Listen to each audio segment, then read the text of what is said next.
بسم الله الرحمن الرحيم ألم تر أن الله يسبح له من في السماوات والأرض والطير صافات كل قد علم صلاته وتسبيحه والله عليم بما يفعلون.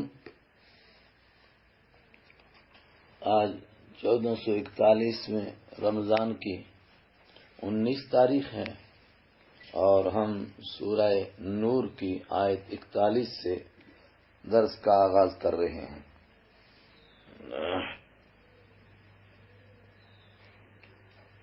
سورہ نور میں شروع میں کچھ احکام آئے، آپ نے پڑھے. اس کے بعد اللہ تعالی کی محبت اور اس کی معرفت پیدا کرنے کے لیے آیت نور آئی اور اس کی ہدایت کو سمجھایا گیا. مزید اللہ تعالیٰ کی کچھ صفات بیان کی جا رہی ہیں تاکہ اللہ کے بندے اپنے مالک کی محبت میں اس کے دین پر عمل کرنے کے لیے تیار ہو جائیں.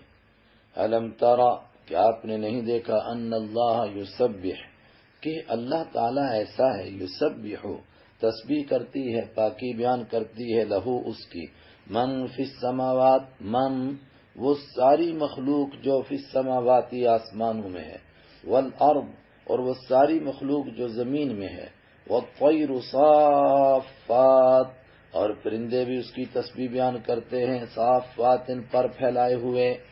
کل قد علم صلاتہ، کل ہر کسی نے قد علم یقیناً جان لیا ہے، صلاتہ اپنی نماز کو، وتسبیحہ اور اپنی تسبیح کرنے کے طریقے کو. ہم پڑھ چکے سورہ بنی اسرائیل میں، وَلَٰكِن لَّا تَفْقَهُونَ تَسْبِيحَهُمْ، ہر ایک تسبیح کر رہا ہے مگر تم اس کی تسبیح کو سمجھتے نہیں ہو. تو میں نے وہیں عرض کیا تھا، تسبیح کا یہ معنی بھی ہو سکتا ہے کہ جس مقصد کے لیے اللہ نے ان کو پیدا کیا وہ ادا کر رہے ہیں، زبان حال کی تسبیح ہے. اور تسبیح کا یہ مقصد بھی ہو سکتا ہے کہ ہر ایک اللہ کی قدرت کی دلیل ہے، اس کی توحید کی دلیل ہے اور اس کے قادر مطلق ہونے کی دلیل پیش کر رہا ہے، ثبوت پیش کر رہا ہے. لیکن یہ انداز بتاتا ہے کہ نہیں، زبان قال سے بھی تسبیح کرتے ہیں، بول کر کے اللہ کی تسبیح کر رہے ہیں. واللہ علیم بما یفعلون، اور اللہ تعالیٰ جانتا ہے بما یفعلون جو کچھ وہ کرتے ہیں.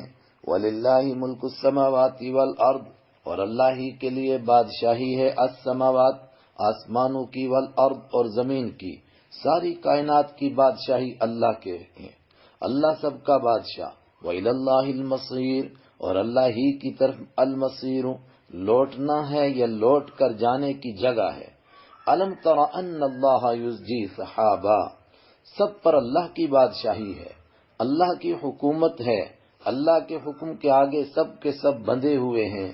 اس کی ایک مثال، الم ترى، کیا نہیں دیکھا تو نے، اے قرآن پڑھنے والے غور نہیں کیا کبھی، ان اللہ یزجی، کہ اللہ تعالیٰ یزجی ہنکاتا ہے، سحاباً بادلوں کو، ثم یؤلف پھر جوڑ پیدا کرتا ہے، بینہ ان کے بیچ میں، ان کے درمیان جوڑ پیدا کرتا ہے، مختلف طریقوں سے بادل آتے ہیں اور اکٹھے ہوتے ہیں. ثم یجعلہ پھر بنا دیتا ہے اللہ تعالیٰ ان بادلوں کو، رکاماً تہبتے، ایک کے اوپر دوسرا، ایک کے اوپر دوسرا. کیسے بن جاتے ہیں وہ؟ ابھی آگے آ رہا ہے. فتر الودقہ، تو دیکھتا ہے، الودقہ موٹی موٹی بارش کو، یخرج نکلتی ہے وہ موٹی بارش، من خلالہ ان کے بیچ میں سے، ان بادلوں کے بیچ میں سے بارش نکلتی ہے. وَيُنَزِّلُ اور اتارتا ہے اللہ تعالیٰ، من السماء آسمان سے. پھر دیکھیے پیچھے جگہ جگہ آتا تھا آسمان، تو میں اس کا ترجمہ کر رہا تھا اوپر سے، تاکہ کسی کو یہ نہ لگے کہ آسمان سے پانی برس رہا ہے. آگے یہاں اس کی تفسیر آ رہی ہے، دیکھیے. من السماء آسمان سے، من جبال یعنی پہاڑوں سے، فیہا جو آسمانوں میں ہیں، وہی بادلوں کے پہاڑ بناتا ہے. بڑے بڑے پہاڑوں کی طرح بادل بنتے ہیں جو آسمانی فضا میں بنتے ہیں، اوپر کی فضا میں بنتے ہیں پہاڑ. پھر اس میں سے اتارتا ہے، کس کو اتارتا ہے؟ من برد اولوں کو. 1450 سال پہلے انسانوں کو تعارف کرایا گیا کہ بارش کس سے برستی ہے، بادل کس طرح اکٹھے ہوتے ہیں، ان بادلوں کے کس طرح پہاڑ بنتے ہیں۔ آج انسان جب اوپر پہنچا تو اس نے دیکھا کہ واقعتاً بادل تو پہاڑوں کی طرح جمع ہوتے ہیں۔ من برد، اولوں کو برساتا ہے، فیصیب بھی، تو پہنچا دیتا ہے ان اولوں کو من یشاء، جس کو چاہتا ہے، یعنی مصیبت میں مبتلا کرتا ہے ان اولوں کے ذریعے سے جس کو چاہتا ہے۔ وَيَصْرِفُهُ، اور پھیر دیتا ہے ان اولوں کو عن من یشاء، جس سے چاہتا ہے۔ کسی کو سیدھے وہ اولے پہنچتے ہیں، مصیبت میں پڑتے ہیں، اور کسی سے ان اولوں کو پھیر دیتا ہے۔ یکاد سنا برقہ یذہب بالابصار، یکاد، قریب ہے، سنا برقہ، کہ اس کی بجلی کی چمک، برق بجلی، سنا کے معنی چمک، اس کی بجلی کی چمک کس طرح بجلی کونتی ہے، یذہب بالابصار، لے جائے وہ نگاہوں کو، لیکن اسی کے بیچ میں سے اللہ تعالیٰ نفع کی چیزیں نکالتا ہے۔ یقلب اللیل والنہار، پلٹتا ہے اللہ تعالیٰ اللیل، رات کو، والنہار، اور دن کو لے جاتا ہے، رات کو لاتا ہے، رات کو لے جاتا ہے، دن کو لاتا ہے۔ ان فی ذالک، بے شک اس سارے نظام میں، یہ بادلوں کے جمع ہونے میں، پہاڑوں کی طرح بننے میں، اس میں سے بارش اور اولوں کے برسنے میں، اور یہ رات اور دن کے الٹنے پلٹنے میں، عبرتاً، ضرور بالضرور سبق کی باتیں ہیں، لأولی الابصار، لیکن ان لوگوں کے لیے جن کے نگاہیں ہیں۔ اولی الابصار، اولی کے معنی والے، ابصار کے معنی نگاہوں والوں کے لیے، جو بات سمجھتے ہیں، سمجھنا چاہتے ہیں۔ واللہ خلق کل دابہ، اور اللہ تعالیٰ وہ ہے جس نے پیدا کیا کل دابہ، ہر ایک زمین پر رینگ کر چلنے والی چیز کو، اور آسان ترجمہ دابہ، ہر ایک زندہ چیز کو پیدا کیا، من ماء، پانی سے۔ فمنہم، تو ان چیزوں میں سے کچھ وہ ہیں، من یمشی، جو چلتی ہیں، علی بطنہ، اپنے پیٹ پر، جس طرح کے سانپ، بچھو، چھپکلی وغیرہ پیٹ کے بل چلتے ہیں۔ ومنہم، اور ان میں سے کچھ وہ ہیں، من یمشی، جو چلتے ہیں، علی رجلین، دو پیروں کے اوپر، جس طرح انسان چلتے ہیں، پرند چلتے ہیں۔ ومنہم، اور ان میں سے کچھ وہ ہیں، من یمشی، جو چلتے ہیں، علی اربع، چار پیروں کے اوپر۔ یخلق اللہ ما یشاء، پیدا کرتا ہے اللہ تعالیٰ، ما یشاء، جیسی مخلوق چاہتا ہے۔ یعنی یہ تو چار اور دو اور یہ تو چند موٹی موٹی چیزیں ہیں، ورنہ کچھ ہزار پاؤں والے بھی ہوتے ہیں۔ کوئی جانور ہے، فارسی میں اس کا نام ہزار پائے نام اس کا رکھا جاتا ہے۔ ان اللہ علی کل شیء قدیر، بے شک اللہ تعالیٰ علی کل شیء، ہر چیز کے اوپر، قدیر، قدرت رکھنے والا ہے۔ اس آیت پر ایک اور بھی پہلو سے غور کیجئے، وہ جو شروع میں تھا نا حضرت آدم علیہ السلام کے قصے میں، کہ آدم علیہ السلام کو اللہ تعالیٰ نے نام سکھائے، تو کس چیز کے نام تھے؟ تو بعد نے کہا فرشتوں کے، بعد نے کہا انبیاء کے، تو وہاں لفظ ہم آتا تھا اور ہا اولائی آتا تھا، تو ایک طبقہ کہتا تھا کہ یہ ذوی العقول کے لیے ہے، اس لیے انبیاء کے نام یا فرشتوں کے نام مراد ہو سکتے ہیں، چیزوں کے نہیں۔ لیکن اس پر غور کیجئے کہ عربی میں جب دونوں چیزیں اکٹھی ہو جائیں، عقول اور غیر ذوی العقول، تو مذکر کے لیے ضمیر آ سکتی ہے۔ منہم، دیکھیے مذکر کی ضمیر ہے، حالانکہ جو پیٹ کے بل چلتے ہیں وہ تو مؤنث ہیں۔ ومنہم، اور یہاں بھی مذکر کی ضمیر، ومنہم من یمشی علی اربع، ان میں سے کچھ ہیں جو چار ٹانگوں پر چلتے ہیں، چار ٹانگوں پر تو جانور چلتے ہیں، اور جانوروں کا قاعدہ ہے کہ جب جمع ہو جائے تو اس کے لیے مؤنث کی ضمیر آتی ہے، لیکن جب سب اکٹھے ہوں تو مذکر بھی آ سکتی ہے۔ لقد انزلنا آیات مبینات، یقیناً اتاری ہم نے آیات مبینات، ایسی آیتیں مبینات جو کھول کھول کر کے بیان کرنے والی ہیں اللہ کے احکام کو۔ واللہ یہدی، اور اللہ تعالیٰ ہدایت دیتا ہے، من یشاء، جس کو چاہتا ہے، الی صراط مستقیم، سیدھے راستے کی طرف۔ اشارہ کیا ہے؟ یہ احکام اترے اس صورت کے اندر، اور یہ اللہ تعالیٰ کا کرم ہے کہ اس نے اپنے کرم سے لوگوں کو یہ احکام دیے اور صحیح راستے کی طرف رہنمائی کی۔ لیکن اس کے بعد جب عمل کا نمبر آتا ہے تو انسانوں کی دو قسمیں ہو جاتی ہیں۔ ایک وہ انسان جو کلمہ پڑھتے ہیں اور پھر تن من دن اور سب کچھ قربان کرتے ہیں، اس کے حکموں کے آگے سر تسلیم خم کرتے ہیں۔ دوسرا وہ بھی طبقہ ہے جو کلمہ تو پڑھتا ہے، اپنے آپ کو مسلمان کہتا ہے، لیکن جب احکام پر عمل کرنے کا نمبر آتا ہے تو پھر ان کے اندر کی منافقت باہر آتی ہے۔ وَيَقُولُونَ، اور وہ کہتے ہیں، کون کہتے ہیں؟ انسانوں میں سے ہیں کچھ، آمنا، ہم ایمان لے آئے، باللہ، اللہ پر، وبالرسول، اور اللہ کے رسول صلی اللہ علیہ وسلم پر، واطعنا، اور ہم نے اطاعت کر لی۔ یہ سب کچھ کرتے ہیں، کلمہ پڑھتے ہیں، اعلان کرتے ہیں ایمان کا، لیکن جب یہ احکام آتے ہیں زانیوں کو رجم کرو اور تہمت لگانے والوں کو کوڑے لگاؤ، ثم یتولا پھر منہ موڑ لیتا ہے فریق ایک گروہ منہم ان میں سے، من بعد ذالک اس کے بعد، وما اولئک بالمؤمنین جو کلمہ پڑھیں اور اطعنا بھی کہیں لیکن اللہ کے دین پر عمل کرنے کے لیے تیار ہی نہ ہوں، اس کے قوانین کو مانے ہی نہ، سمجھ جاؤ کہ یہ مومن نہیں، یہ کافر ہیں۔ وما اولئک نہیں ہے یہ بالمؤمنین ایمان لانے والے، بڑی سخت بات ہے۔ مفسرین نے یہاں نقل کیا وہ جو 5ویں پارے سورہ نساء میں ہم پڑھ چکے ہیں کہ ایک شخص نے حضور سے فیصلہ کروایا، پھر حضرت عمر کے پاس گیا تو حضرت عمر نے اس کو قتل کر دیا، فرمایا اسی طرح کے لوگ مراد ہیں۔ وَإِن يَكُن لَّهُمُ الْحَقُّ وَإِذَا دُعُوا إِلَى اللَّهِ اور جب ان کو بلایا جاتا ہے الی اللہ اللہ کی جانب ورسولہ اور اس کے رسول کی جانب لیحکم بینہم تاکہ وہ فیصلہ کریں ان کے درمیان اللہ کے حبیب صلی اللہ علیہ وسلم اللہ کے قانون کے مطابق، اذا فریق اچانک ایک گروہ منہم ان میں سے معرضون اعراض کرنے لگ جاتا ہے۔ ہمارے درس میں مستورات بھی ہیں، دیکھیے آپ کے لیے بھی پردے کے احکام آئے تو اس آیت کو آپ غور سے دیکھیے کہ اللہ کی طرف جب بلایا جاتا ہے اذا فریق اچانک ایک گروہ منہم ان میں سے معرضون اعراض کرنے لگ جاتا، حالانکہ پہلے کہہ رہا تھا ہم اللہ کو مانتے ہیں۔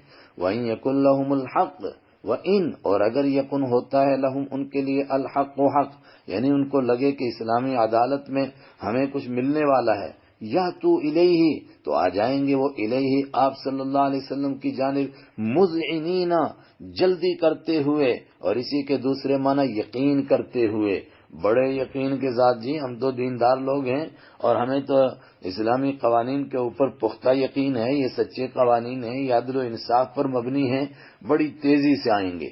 افی قلوبہم مرض تو مذعنین ایک ہی لفظ ہے، جلدی کرتے ہوئے اور یقین کرتے ہوئے۔ افی قلوبہم مرض کیا ان کے دلوں میں روگ ہے، بیماری ہے کہ جب ان کا فائدہ ہو تو دوڑ کر آتے ہیں اور جب ان کو لگے کہ ہمارے خلاف فیصلہ ہو سکتا ہے تو اعراض کر جاتے ہیں۔ ارتابو یا یہ شک میں مبتلا ہیں، کیا ارتابو یا یہ شک میں مبتلا ہیں، یخافو یا یہ ڈرتے ہیں ان یحیف اللہ علیہم اس بات سے ان کے یحیف حاف یحیف اس کے معنی عدالتی فیصلے میں ظلم کرنا، ان یحیفا کہ ظلم کر دے گا اللہ تعالیٰ علیہم ان پر ورسولہ اور اس کے رسول صلی اللہ علیہ وسلم، بل اولئک هم الظالمون بل کا مطلب بلکہ یعنی نہ اللہ ظلم کر سکتا ہے نہ اللہ کے حبیب ظلم کر سکتے ہیں، اولئک هم الظالمون یہی لوگ ہیں الظالمون ظلم کرنے والے۔ تو ایمان والے کیسے ہونے چاہیے، ایمان والوں کا طریقہ کار کیا ہونا چاہیے، یہ احکام آئے اوپر، اب ان کو ان کے ساتھ کیسا رویہ اپنانا چاہیے۔ انما بے شک کان قول المؤمنین ہے ایمان والوں کی بات، اذا دعوا الی اللہ ورسولہ جب بلایا جاتا ہے، اذا جب دعوا وہ بلائے جاتے ہیں الی اللہ اللہ کی جانب ورسولہ اور اس کے رسول صلی اللہ علیہ وسلم کی جانب، لیحکم بینہم تاکہ ان کے درمیان فیصلہ کریں اللہ کے حبیب صلی اللہ علیہ وسلم اللہ کے قانون کے مطابق، تو ان کی بات ہوتی ہے ان یقولوا کہ وہ کہتے ہیں، یہ کان کا اسم ہے، یہ کہنا ان کی بات ہوتی ہے سمعنا ہم نے سن لیا، واطعنا اور ہم نے اطاعت کی، ہم نے مان لیا، واولئک هم المفلحون اور یہی لوگ ہیں کامیاب ہونے والے۔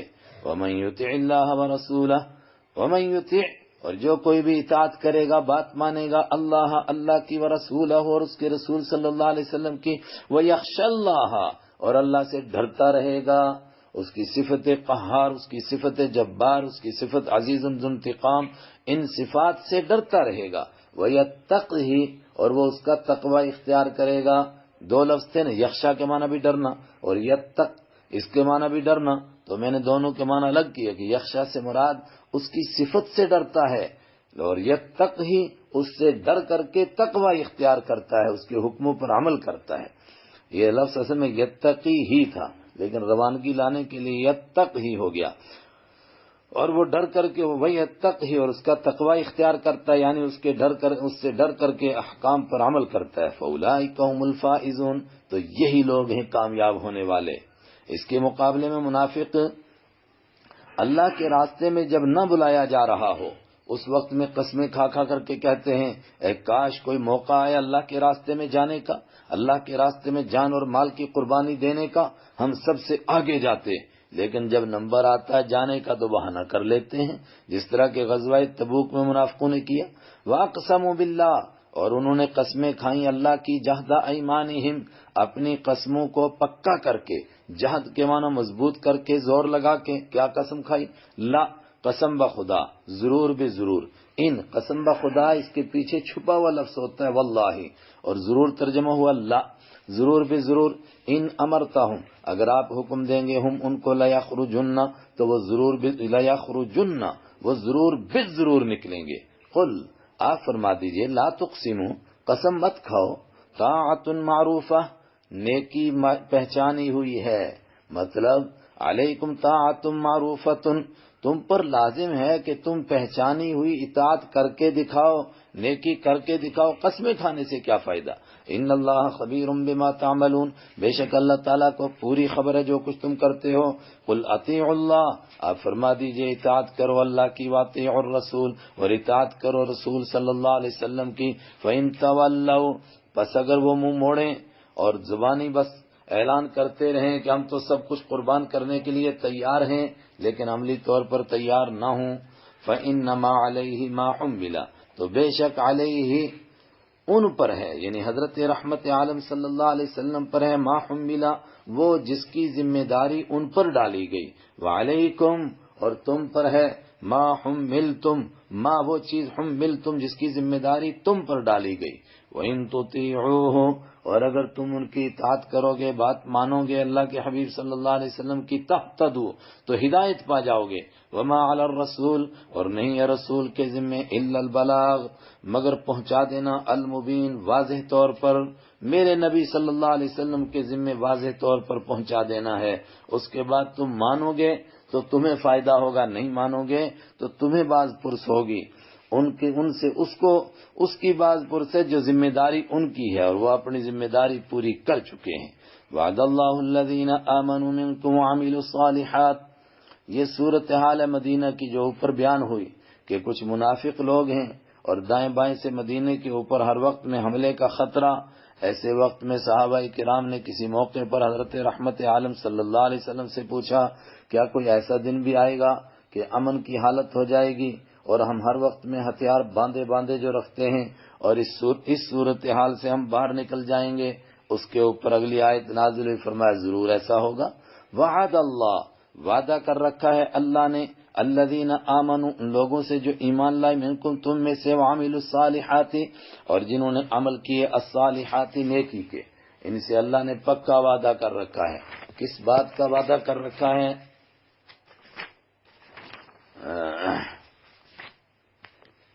لَيَسْتَخْلِفَنَّهُمْ فِي الْأَرْضِ، اللہ نے پکا وعدہ کر رکھا ہے، لَيَسْتَخْلِفَنَّ، ضرور بضرور وہ جانشین بنائے گا ان کو، فی الارض، زمین میں، ان کو زمین میں خلافت عطا کرے گا، ان کو طاقت اور حکومت عطا کرے گا، کما، جیسا کہ استخلفا، اس نے جانشین بنایا تھا، الذین، ان لوگوں کو، من قبلہم، جو ان سے پہلے تھے، جس طرح ان کو زمین میں خلافت ملی، طاقت ملی، حکومت ملی، تمہیں بھی ملے گی۔ وَلَيُمَكِّنَنَّ، اور ضرور بضرور طاقت دے دے گا اللہ تعالیٰ، لہم، ان کو مضبوط کر دے گا، لہم، ان کے لیے، دینہم، ان کے دین کو، الذی ارتضی لہم، جس کو اللہ نے پسند فرمایا، الذی، جس کو ارتضی، پسند فرمایا، لہم، ان کے لیے، وَلَيُبَدِّلَنَّهُمْ، اور اللہ تعالیٰ ضرور بضرور بدل دے گا، ہم، ان کو، من بعد خوفہم، بدلے میں دے گا ان کو، من بعد خوفہم، ان کے خوف کے بعد، کیا دے گا بدلے میں؟ امنن، امن دے گا۔ یہ خوف کا زمانہ چلا جائے گا، امن کا زمانہ آ جائے گا۔ یعبدوننی، اور کیسے ہوں گے یہ؟ اللہ تعالیٰ ان کو امن دے گا اور امن کی اور ان کے پاؤں مضبوط کر دے گا، تو اس وقت میں جب ان کی حکومت ہوگی کیا کریں گے یہ؟ یعبدوننی، میری ہی عبادت کرتے ہیں، لا یشرکون بی شیئا، میرے ساتھ کسی کو شریک نہیں ٹھہراتے ہیں۔ لفظوں میں تو ہے میری ہی عبادت کرتے ہیں، لیکن اشارہ ہے کہ جب یہ حکومت اور طاقت مل جائے تو پھر ان کو چاہیے کہ وہ میری ہی عبادت کریں اور میرے ساتھ کسی کو شریک نہ ٹھہرائیں۔ چنانچہ یہ وعدہ پورا ہوا، صحابہ کرام کو اللہ تعالیٰ نے ایسی طاقت اور حکومت عطا فرمائی. ومن کفر، اور جو کوئی ناشکری کرے گا بعد ذالک، اس کے بعد یہ حکومت مل گئی، طاقت مل گئی، پھر اس کے بعد جو ناشکری کرے گا، اللہ کے حکم کو توڑے گا، اور کفارہ کے معنی کفر کرنا بھی، یعنی یہاں تک کہ وہ پھر ناشکری کرتے کرتے کفر تک پہنچ جائے، فاولئک هم الفاسقون، تو یہی لوگ ہیں فرما برداری سے نکلنے والے. پھر اللہ تعالیٰ دوبارہ خوف اور ڈر اور ویسے ہی ماحول پیدا کر دے گا. واقیموا الصلاۃ، اور تم نماز قائم کرو، وآتوا الزکاۃ، اور زکوٰۃ ادا کرو، واطیعوا الرسول، اور رسول کی اطاعت کرو، لعلکم ترحمون، تاکہ تم پر رحم کیا جائے. آگے والے لوگوں کے لیے پہلے اللہ تعالیٰ ان کی نیکیوں کی وجہ سے ان کو طاقت اور حکومت عطا کرے گا. چنانچہ خلافت راشدہ قائم ہوئی، اور ایک لمبے عرصے تک اللہ تعالیٰ نے یہ ساری نعمتیں عطا فرمائیں. پھر جب ناشکری ہوگی تو اللہ تعالیٰ کی طرف سے سزا ملے گی. تو کیا پھر دوبارہ اللہ کی طرف سے احسان اور کرم اور پھر امن کا ماحول نہیں ہوگا؟ فرمایا نماز قائم کرتے رہو، زکوٰۃ دیتے رہو، رسول کی اطاعت کرتے رہو. جو یہ کام کرے گا لعلکم ترحمون، تاکہ تم پر رحم کیا جائے، تو پھر ویسے حالات اللہ تعالیٰ بنا دے گا. یہی ہماری تاریخ بتا رہی ہے. لا تحسبن الذین کفروا، رہی بات یہ کہ کوئی اطاعت کرے اور اعمال پر کھڑا ہو جائے اور پھر اللہ تعالیٰ اس کو امن سلامتی والی حکومت دے، تو دنیا میں دشمن تو بہت ہیں، فرمایا اس سے کوئی فرق نہیں پڑتا ہے، تم اپنا کام کرو. لا تحسبن، ہرگز گمان نہ کیجئے گا آپ، الذین، ان لوگوں کو، کفروا، جنہوں نے کفر کیا، معجزین، کہ وہ عاجز کر دینے والے ہیں، فی الارض، زمین میں. اللہ تعالیٰ تم کو امن دینا چاہے اور نعوذ باللہ وہ اللہ کو عاجز کر دیں. اللہ تعالیٰ تم کو طاقت دینا چاہے اور وہ اللہ کو عاجز کر دیں. ایسا نہیں ہو سکتا ہے. جب اللہ دینا چاہے گا تو کوئی چھیننے والا نہیں. وَمَأْوَاهُمُ النَّارُ، اور ان کا ٹھکانہ تو جہنم ہے. وَلَبِئْسَ الْمَصِيرُ، اور وہ بہت بری ہے لوٹ کر جانے کی جگہ. لیکن تم کو اس کے احکام پر عمل کر کے دکھانا ہے. کچھ احکام پہلے دیے گئے تھے، کچھ احکام اور دیے جا رہے ہیں. اور انداز قرآن پاک کا، اس سے پہلے بھی شاید میں نے عرض کیا کہ قرآن پاک سارے احکام کو اکٹھا نہیں دیتا ہے. کچھ پردے کے احکام پیچھے آئے بڑی تفصیل کے ساتھ، مگر کچھ رکھ لیے گئے، اب وہ بتائے جا رہے ہیں. یا دوسرے انداز سے یوں سمجھیے، پیچھے حکم دیا گیا تھا کہ اجازت کے بغیر کوئی گھر کے اندر نہ آئے، لیکن گھر کے نوکر چاکر اور گھر کے بچے وہ تو بار بار گھر میں آتے ہیں جاتے ہیں، آتے ہیں جاتے ہیں، تو ہر مرتبہ اجازت آ کر کے لے کر کے آنے میں کچھ دشواری پیش آ رہی تھی، اس لیے ان کے تفصیلی احکام بیان کیے جا رہے ہیں. یا ایھا الذین آمنوا، اے وہ لوگوں جو ایمان لا چکے ہو، لیستأذن، چاہیے کہ لی کے بعد جزم آ رہا ہے تو مانا چاہیے، لیستأذن، چاہیے کہ اجازت لیں، کم، تم سے، الذین، وہ، ملکت ایمانکم، جن کے مالک ہیں تمہارے دانے ہاتھ، یعنی تمہارے نوکر چاکر سب اجازت لے کر آئیں. والذین، اور وہ بچے، لم یبلغوا الحلم، جو نہیں پہنچے ہیں حلم، بالغ ہونے کی عمر کو، منکم، تم میں سے، یہ بھی اجازت لے کر آئیں. مگر کب؟ 3 مرات، 3 مرتبہ، یعنی 3 وقتوں میں. 3 مرات، 3 وقتوں میں. کون کون سے وقت؟ من قبل صلاۃ الفجر، فجر کی نماز سے پہلے. والدین اپنے کمرے میں لیٹے ہیں تو فجر کی نماز سے پہلے کسی بچے کو آنا ہو، اجازت لے کر آئے، اچانک اندر نہ آئے. وحین تضعون، اور جس وقت میں اتار دیتے ہو تم، ثیابکم، اپنے کپڑوں کو، من الظہیرۃ، دوپہر کے وقت میں. گرم علاقوں میں مستقل مزاج ہے، دوپہر کو ضروری کپڑے پہن کر بس وہی رکھ کر کے آرام کرتا ہے انسان، اس وقت میں بھی اجازت لے کر آئیں. ومن بعد صلاۃ العشاء، اور عشاء کی نماز کے بعد بھی جب والدین اپنے کمرے میں چلے جائیں تو ان کے کمرے میں اگر آنا ہو تو اجازت لے کر آئیں.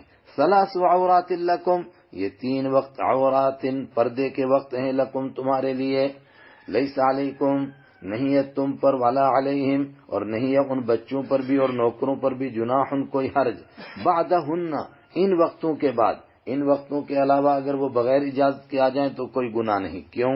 طوافون، چکر کاٹتے ہیں، علیکم، تم پر، بعضکم علی بعض، تم چکر کاٹنے والے ہو، علیکم، ایک دوسرے پر، یعنی بعضکم علی بعض، بعض کے اوپر بار بار آنے والے ہیں بچے، کبھی آتے ہیں کبھی جاتے ہیں، بھاگتے ہیں دوڑتے ہیں، تو ہر مرتبہ اگر اجازت مانگ کر آئیں گے تو گھر والوں حرج میں مبتلا ہو جائیں گے، اس لیے 3 وقتوں میں تو اجازت لے کر آئیں، اور ان کو یہ ادب ماں باپ نے سکھانا ہے، اس کے علاوہ کسی وقت آئیں بغیر اجازت کے تو اس کی گنجائش ہے۔ کذالک یبین اللہ، اسی طرح اللہ تعالیٰ کھول کھول کر بیان کرتا ہے، لکم تمہارے لیے الآیاتی، آیتوں کو، یہاں آیتوں سے مراد اپنے حکموں کو، واللہ علیم حکیم، واللہ علیم، اور اللہ جاننے والا ہے، مطلب یہ اس کے علم کی بات ہے، اس نے تمہیں بتائی، حکیم حکمت والا ہے، اس کے ہر حکم کے اندر کوئی نہ کوئی حکمت اور تمہارا فائدہ پوشیدہ ہوتا ہے۔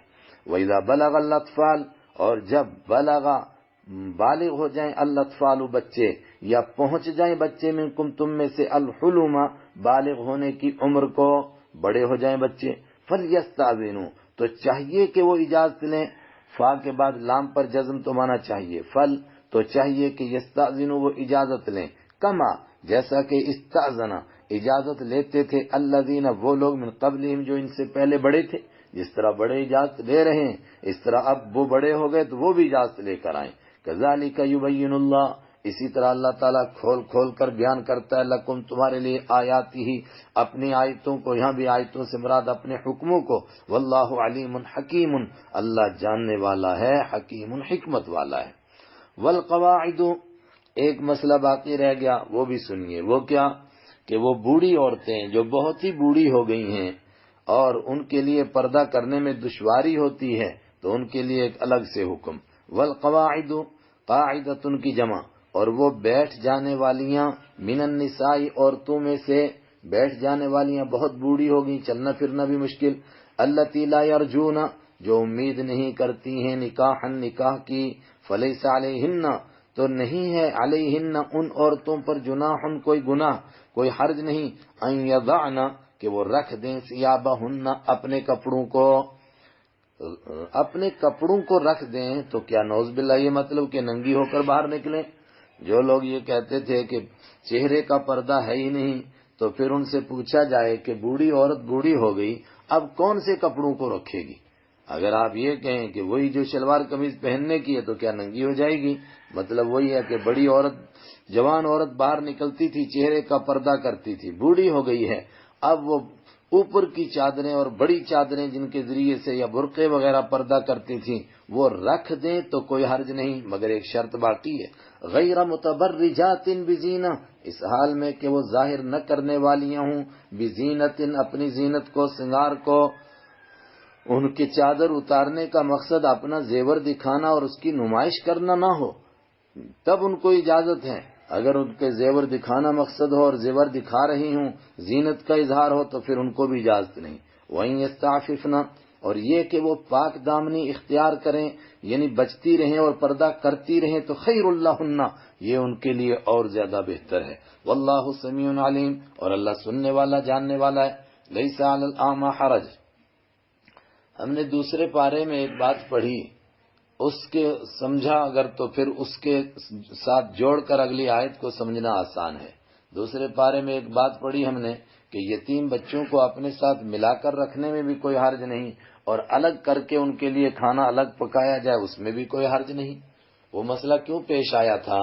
جب یتیم کے مال میں خرد برد کرنے کے لیے سخت احکام آئے تو صحابہ گھبرا گئے کہ اب اگر یتیم کا آٹا اپنے ساتھ ملا کر رکھیں تو کہیں ایک چٹکی بھی ادھر آ گیا تو قیامت کو کیا جواب دیں گے، اور اگر یتیم کے لیے الگ سے آٹا رکھیں اور ایک روٹی بنائیں تو وہ کہے مجھے 2 کھانی ہے، اور 2 بنائیں اور ایک ضائع ہو جائے وہ ایک ہی کھائے تو کیا کریں؟ تو پھر وہاں فرمایا کہ نہیں، جب نیت اچھی ہو تو پھر ملا کر رکھنے میں اور اس چھوٹی موٹی بات میں کوئی حرج نہیں۔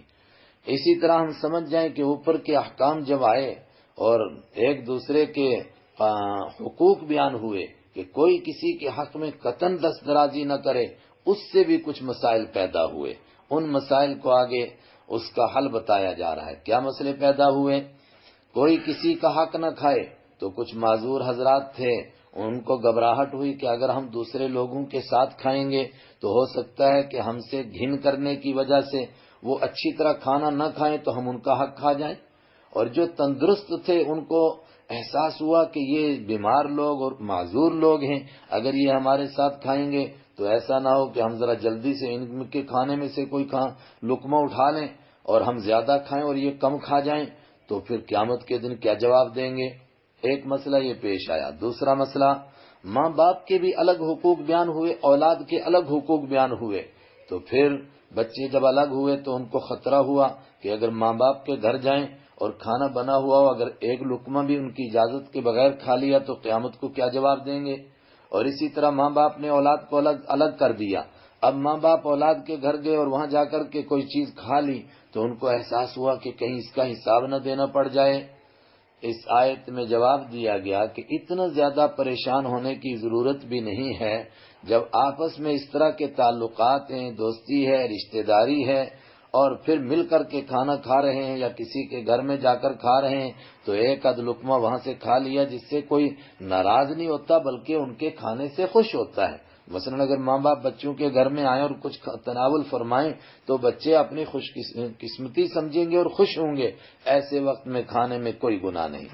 لیس علی الاعمی حرج، نہیں ہے اعمی اندھے کے اوپر حرج ان کوئی تنگی، ولا علی الاعرج، اور نہیں ہے لنگڑے پر حرج ان کوئی تنگی، ولا علی المریض، نہیں ہے بیمار کے اوپر حرج ان کوئی تنگی، ولا علی انفسکم، اور نہیں ہے تمہارے اوپر بھی کوئی تنگی۔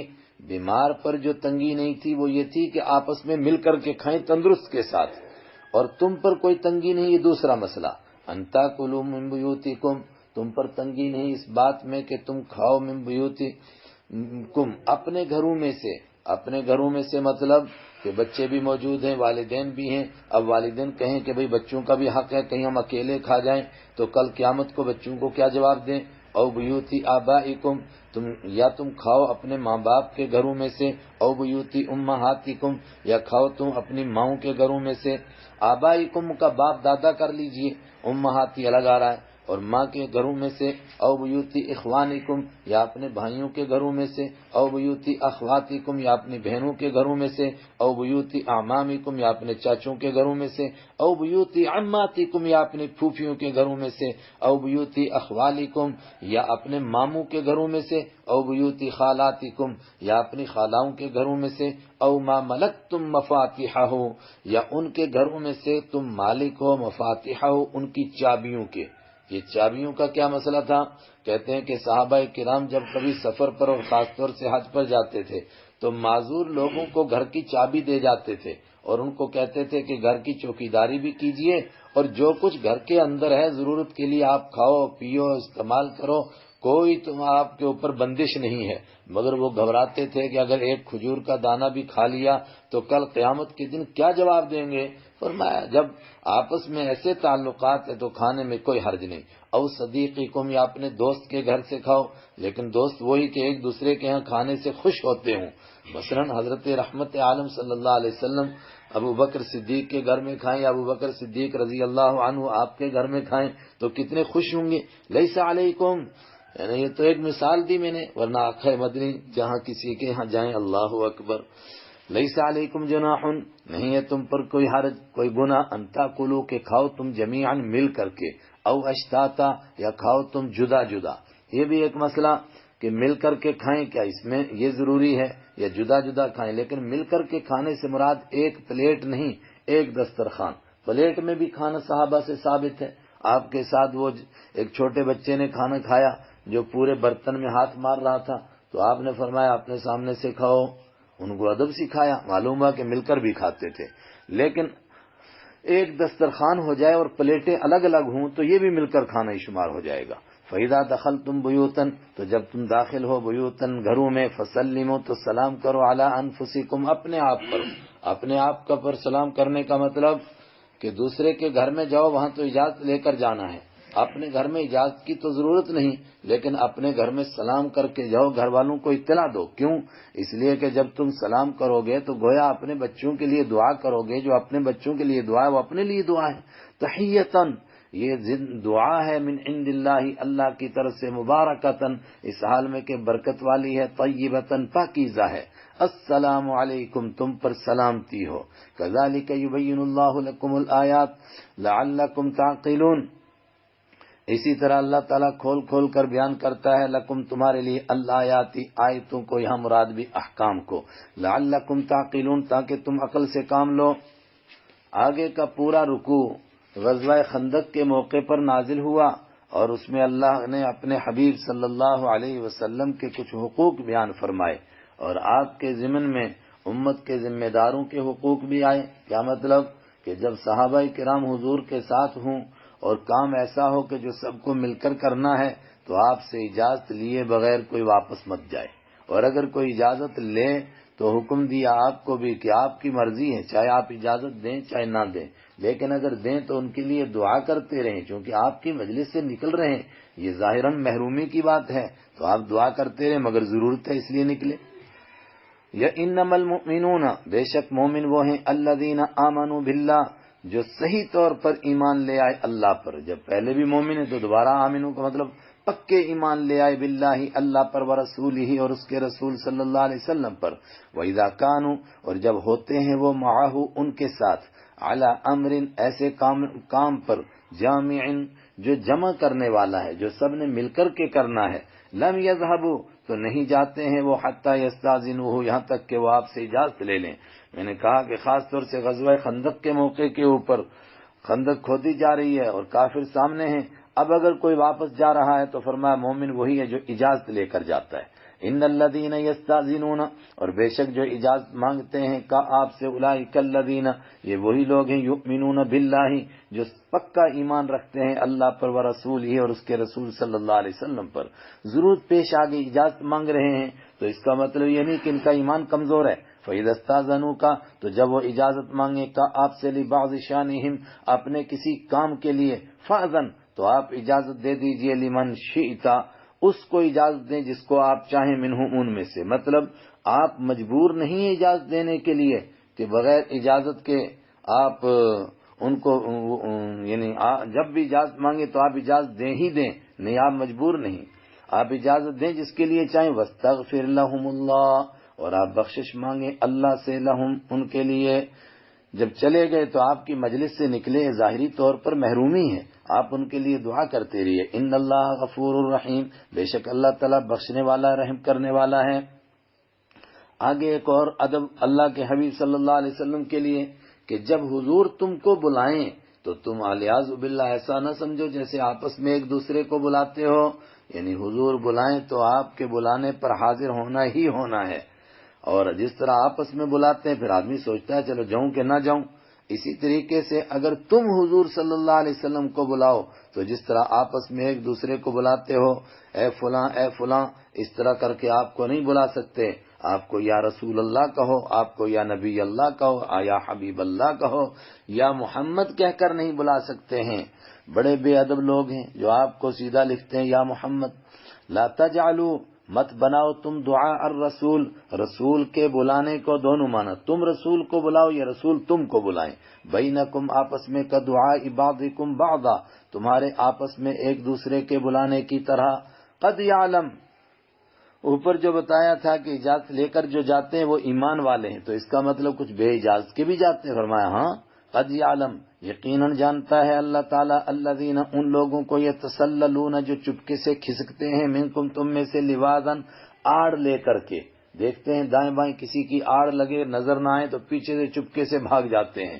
یہ کون بھاگتے تھے؟ منافق، اور خاص طور سے غزوہ خندق کے موقع پر۔ فلیحذر چاہیے کہ بچیں، چاہیے کہ ڈریں، الذین وہ لوگ، یخالفون جو مخالفت کرتے ہیں، عن امرہ ان کے حکم کی، اللہ کے نبی صلی اللہ علیہ وسلم کے حکم کی جو مخالفت کرتے ہیں ان کو ڈرنا چاہیے۔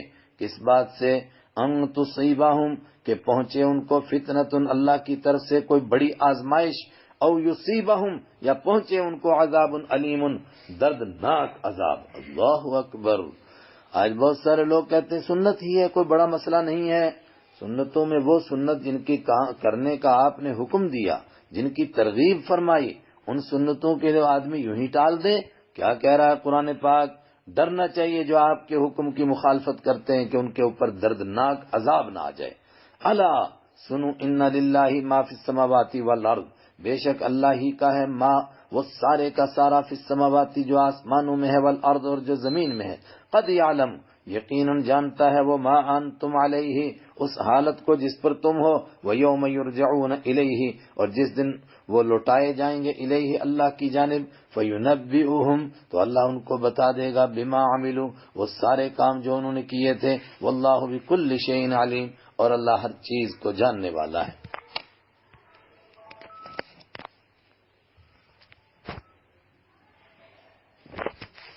بسم اللہ الرحمن الرحیم. تبارک الذی نزل الفرقان علی عبده لیکون للعالمین نذیرا. سورہ فرقان